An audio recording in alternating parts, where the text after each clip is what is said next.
What's up, guys? Today I want to talk about specializing in animation. And what I mean by that roughly is kind of similar to how people specialize in certain areas of law, how people specialize in certain areas of medicine. And I think that should be the case for many animators, is that they should have an area of expertise. How I view it is there's really three areas of expertise when it comes to animation. That's just how I've broken it down. One is body mechanics, two is acting, and the third one is quadrupeds, because quadrupeds is an entirely different beast in and of itself. What I mean by all this is that during your animation career, I think that everyone's come to a realization, a self-awareness per se, of where their strengths are in animation. There are some animators, even if you go in any of the studios, there are some animators who are amazing at body mechanics shot. They can have three people fighting and all of it feels real and lifelike, and it's just great. And then you have those who are more special for acting shots.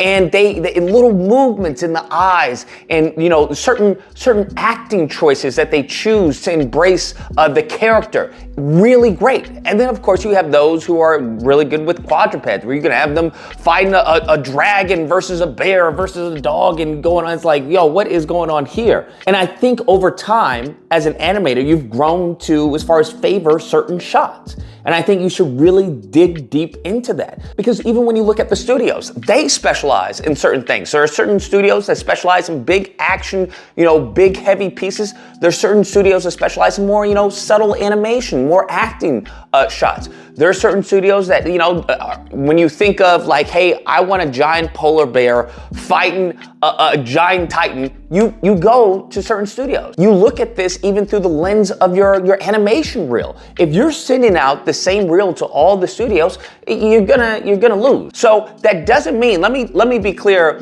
in saying what I'm saying by explaining what I'm not saying. And that is, I don't mean for people to just go all in acting, right? They learn all about acting, they take acting lessons and make themselves a better animator and all this, but they don't know how to do body mechanics. Because there's never gonna be a time in the history of animation, like moving forward or even in the past, where you're just gonna have a shot that does not include any type of body mechanics, okay? That's not what I'm saying. And by that same token, I'm not saying you should put all your monies in body mechanics and not learn anything about acting. You obviously wanna be a well-rounded animator, but obviously there are gonna be certain areas that you just have a good eye for it, right? Some animators are just really good with body mechanic shots. It just is what it is. Now, that doesn't mean that, this animator is bad, but this guy is he's the guy for it. Because the industry is, when we look at animation, we usually have what? Film, TV, video games, for the most part. So when we look at body mechanics, one area that really specializes on body mechanics is gonna be as far as games. Game animators, heavy on body mechanics, okay? Now, when we look at acting, that's gonna lend itself to more film. Even with video games, you have the cinematics portion, because a lot of the body mechanics, you also have to take into account motion capture. That's another area where you have to think about. There are some animators who despise motion capture. They hate it. They hate it with a passion. But it's becoming more and more of a standard in anywhere you go. There may have been a time where it was all, keyframe in this studio, but now expedite the process, to get the money going, the money flowing and everything, because that's what it boils down to, is dollar bill, that now they're using motion capture to speed up the process. Whether it's a video game, whether it's film, whether it's TV, that's how that's happening. And there are other animators who are really, specialized in cartoony movements, right? So to have you be also amazing at cartoony and then amazing at, real life motion capture and realistic movements, it's unrealistic. Now, can you be good at both? Absolutely. I'm not saying that you that can't be possible, but I think you should have an understanding of where you want to go in the industry and tailor your skills and your knowledge to that area and that field. Because to be honest with you, once you start going into quadruped mode, all of that, it's like relearning again and again. It's like relearning over again, honestly. Because if you think about body mechanics, or you think about acting, that's it from a human perspective. There are certain traits, even certain little certain movements that are kind of cliche now in the animation world. There's certain things you just see over and over again. It's like, yeah, I've seen that so many times. Or someone's going, what's going on?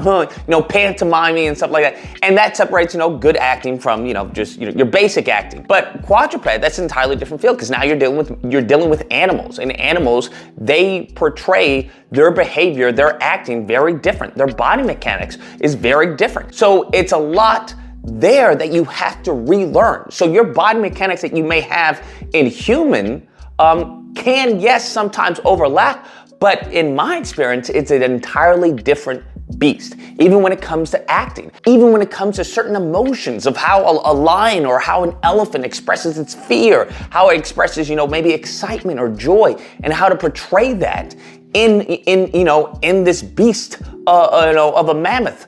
And how that's very different from humans. There's similarities, but unless you have actually studied and you get these references, and reference is extremely important, but there are certain things that upon doing it over and over again, it's second nature to you. If you get someone who really has limited understanding of a quadruped movement, and you give them this complicated body mechanic shot, it's gonna be a little bit different than someone who's been doing, quadrupeds for quite some time and they're very comfortable with it. I'm not saying that you should be ignorant of everything, okay? I'm not saying go all in on, realistic animation and forget the cartoony, because in this industry, you're gonna have to be malleable. It is what it is. You're gonna have to be malleable, and you're gonna have to be able to learn things pretty fast, on the fly as they call it. I say this so that you can have a self-awareness of where you are good at. I say double down where you are good at. If you really enjoy acting shots, if that's really what you like, double down on that. Because, there's no acting shot, as I said before, that's gonna exclude any type of body mechanics. You're gonna need that in order to convey